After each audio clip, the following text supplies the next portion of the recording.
بسم اللہ الرحمن الرحیم۔ السلام علیکم، میں ہوں علی اصغر اور آپ دیکھ رہے ہیں میرا یوٹیوب چینل عام سی باتیں۔ ایک طرف عمران خان جیل میں اور دوسری جانب بشریٰ بی بی کو طلب کر لیا گیا۔ اس ویڈیو میں ہم اسی کے متعلق بات کریں گے۔ ناظرین کرام، پہلے عمران خان صاحب کو توشہ خانہ کیس میں گرفتار کیا گیا اور جیسے ہی توشہ خانہ کیس میں عمران خان کی سزا معطل ہوئی تو اس کے بعد سائفر کے کیس میں عمران خان کی گرفتاری ڈال دی گئی ہے۔ اور ناظرین کرام، شنید یہی ہے کہ اگر عمران خان صاحب کو سائفر کے کیس میں بھی ضمانت مل گئی تو پھر کسی اور کیس میں عمران خان صاحب کو گرفتار کر لیا جائے گا۔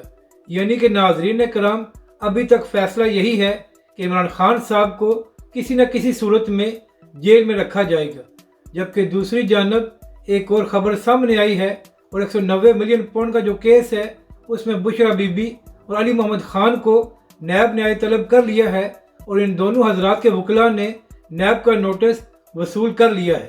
اور نیب کی جانب سے بشریٰ بی بی اور علی محمد خان کو کہا گیا ہے کہ اس کیس کے حوالے سے ان کے پاس جو بھی دستاویزات ہیں وہ اپنے ساتھ لائیں۔ یعنی کہ ناظرین کرام، نگران حکومت ہونے کے باوجود پی ٹی آئی اور عمران خان کے لیے مشکلات کم نہیں ہو رہی، بلکہ ایسا لگ رہا ہے کہ آنے والے دنوں میں پی ٹی آئی اور عمران خان کے ساتھ مزید سختی کی جائے گی اور ہو سکتا ہے کہ مزید لوگ پی ٹی آئی کا ساتھ چھوڑ جائیں۔ اپنی رائے کا ضرور اظہار کریں کہ آپ کو یہ ویڈیو کیسی لگی اور ہمارے اس چینل کو بھی سبسکرائب کریں۔